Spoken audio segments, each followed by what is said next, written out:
누가 봐도 이건 참외 배꼽이네 하는 상황이라면 보통 환자분들이 옛날부터 목욕탕 가는 게 좀 부끄럽다 이런 분들이. 안녕하세요, 링크 성형외과 황하민 원장입니다. 원장님, 보통 배꼽 수술은 어떤 방법으로 수술하나요? 절개를 하겠죠. 일단 절개를 해야 되고, 배 주변에 있는 지방의 위치라든지 지방의 양을 좀 변화를 시키고, 피부, 남는 피부를 좀 제거를 한 다음에 우리가 원하는 위치에 맞게 고정을 시켜주는 방식으로 진행이 됩니다. 원장님, 보통 배꼽 수술하게 되면 수술 시간이 몇 시간 정도 걸리나요? 환자 상태에 따라서 조금씩 다른데, 배꼽 수술은 일반적으로 1시간 반에서 2시간, 2시간 전후, 좀 더 오래 걸리면 2시간 반. 이게 또 환자분들의 상태에 따라서 다르기 때문에 조금씩 차이가 난다고 생각이 되고 있어요. 보통 원장님, 어떤 분들은 배꼽 수술하게 되면 막 30분 아니면 되게 작은 수술이라고 생각하는데, 지금 말씀하시는 거 보면 1시간 반에서 2시간 정도 걸린다고 보면은 엄청 작은 수술은 아니네요, 원장님. 수술이 작고 크고가 따로 있는 건 아닌데, 수술 시간으로 보자면 한 30분 정도면 박리가 끝나는 정도라고 생각을 하시면 될 것 같아요. 원장님, 보통 배꼽 보면은 참외 배꼽도 있고 약간 비대칭 있는 배꼽도 있고 약간 시옷처럼 처진 배꼽도 있잖아요. 근데 이런 배꼽 중에서 어떤 배꼽이 그래도 수술했을 때 효과가 제일 좋을까요? 우리가 생각하는 일반적인 배꼽, 일반적인 배꼽이라는 건 사실 존재하진 않지만은 좀 드라마틱하게 효과를 보고 싶다 하는 거는 참외 배꼽이겠죠, 아무래도. 이게 돌출되어 있는 상태가 누가 봐도 이건 참외 배꼽이네 하는 상황이라면 보통 환자분들이 옛날부터 목욕탕 가는 게 좀 부끄럽다 이런 분들이 수술을 했을 경우에 만족하는 경우가 많고, 그 다음에 요즘에 수술 많이 하시는 분들은 주로 위쪽에서 처져 내려오는 살들 때문에 이제 가로 배꼽이 되었어요. T자 모양이에요, 이런 분들. 또 특히 요즘에는 지방흡입이라든지 아니면은 복강경 수술, 그런 수술을 하고 나서 배꼽 모양이 변형이 됐어요 하시는 분들도 많이 와서 수술을 하고 있습니다. 원장님, 배꼽 수술하고 저도 여자다 보니까 배꼽 수술하고 나서 임신을 할 수 있잖아요. 배꼽 수술하고 나서 만약에 임신하게 되면은 나중에 모양이 다시 바뀌나요? 아니면 변형이 오나요? 임신을 하게 된다는 거는 배꼽의 문제도 물론 있지만 배 전체적인 형태가 변하게 되어 있어요.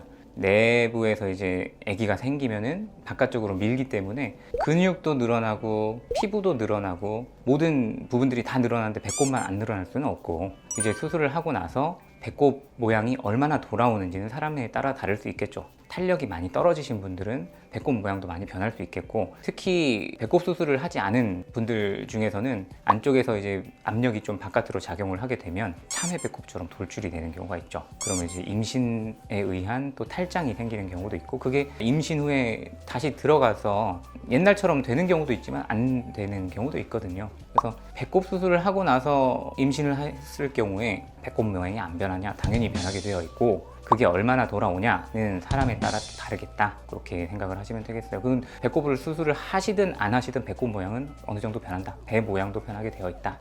원장님, 배꼽 수술하게 되면은 배꼽 쪽에 흉터가 남을까요? 당연히 절개를 하기 때문에 배꼽에 흉터가 남게 되는데, 모든 수술은 다 마찬가지죠. 어디든 우리 몸에 칼을 대게 되면 흉터가 남는데, 이게 많이 남냐 적게 남냐의 차이가 있을 수 있어요. 일반적으로 우리가 배꼽 수술을 하는 경우에 여러 가지 수술 방법들이 있겠지만은, 최근에는 수직으로 버티컬하게 절개를 넣는 경우가 많이 있지만, 처진 정도라든지 환자분들의 상태, 대비대칭 정도라든지 이런 거에 따라서 가로 쪽으로 배꼽에 절개가 들어가는 경우도 있어요. 그래서 흉터 형태는 다양하다.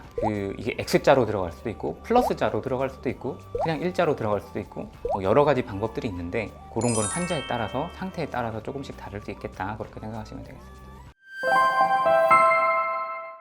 원장님, 배꼽 수술하고 나서 특별히 좀 관리해야 되는 그런 방법이 있나요? 배꼽 수술은 다른 수술들이랑 다르게 이 봉합 부위가 좀 안쪽으로 함몰되어 있기 때문에 관리가 중요하다고 생각을 하시면 되겠어요. 특히 바깥에 있는 실밥들을 관리를 하는 게 아니라 안쪽에 있기 때문에 습한 경우에 상처 조직이 잘 낫지 않고, 함몰되어 있는 부위, 깊이 있는 봉합 부위가 잘 나으려면 상처를 건조하게 잘 관리를 해주시는 게 좋겠고, 그 사이에 물이 안 닿도록 조심해 주시는 것도 중요하겠어요. 압박을 적절하게 하지 않아서 만약에 체액이라든지 혈액이 고이게 되면 이게 굉장히 영양분이 풍부한 그런 액체이기 때문에 이 배지를 이용해서 병균들이 거기에 증식을 할 수 있어요. 그렇게 되면 이제 염증이 생길 수가 있겠죠. 특히 또 우리가 수술을 하고 나서 박리를 하게 되면은 그 말단 부위, 피부라든지 아니면 지방들이 좀 괴사가 된다든지 이런 것도 있을 수 있어요. 그래서 이런 거는 관리를 충분히 잘 해주시고 많약에 발생했을 경우에는 그 의료진의 지시를 잘 따라주시는 게 중요하겠다.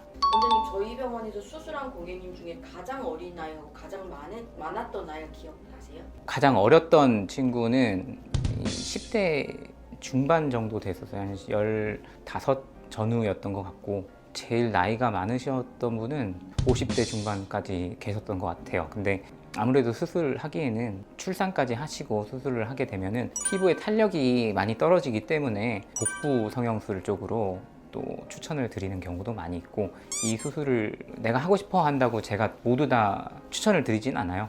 어느 정도 수술을 할 수 있는 적응증이 되는 환자군이 정해져 있고 이 배꼽 수술은 배꼽 국소적인 범위에 해당하는 수술이기 때문에 피부가 많이 처져 있거나 주글주글 주름이 가 있거나 그런 분들에 해당하지 않는다. 그래서 그런 경우에는 오히려 전체적인 복부 거상술을 하시는 게 더 도움이 될 수 있겠다. 원장님 요즘 저희 병원이 배꼽이 좀 길어졌잖아요. 그래서 제가 하실 질문은 원장님 배꼽이 무조건 길다고 이쁜 건가요?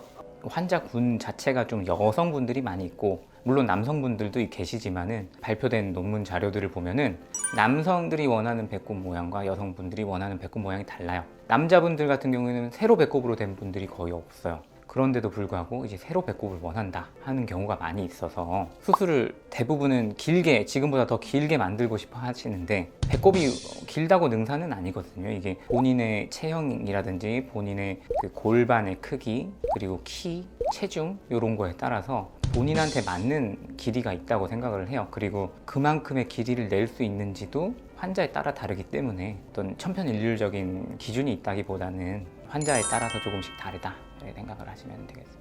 저희 병원에 원장님 외국 분들이 되게 많이 오잖아요. 근데 유럽 분들도 있었고 태국 분들도 있고 일본 분들도 있는데 원장님 전체적으로 좀 인종적으로 차이가 있나요? 인종에 따라서 다른 건지 아니면 개인마다 다른 건지 그거를 제가 정확히 알 수는 없어요. 왜냐면 워낙 인종도 어디 태국 사람이라고 해도 태국 안에서도 굉장히 다양한 인종들이 있고 우리나라도 마찬가지로 북방계, 남방계 이렇게 다 얼굴 모양도 다른 것처럼 배꼽 주변에 있는 지방들을 주로 이제 다루기 때문에 지방에 본인들이 살아온 어떤 환경, 식습관 이런 거에 따라서 조금씩 다를 수가 있어요. 그래서 그게 인종에 따라서라기보다는 개인마다 조금 차이가 있다 그렇게 생각을 하시는 게 맞겠습니다.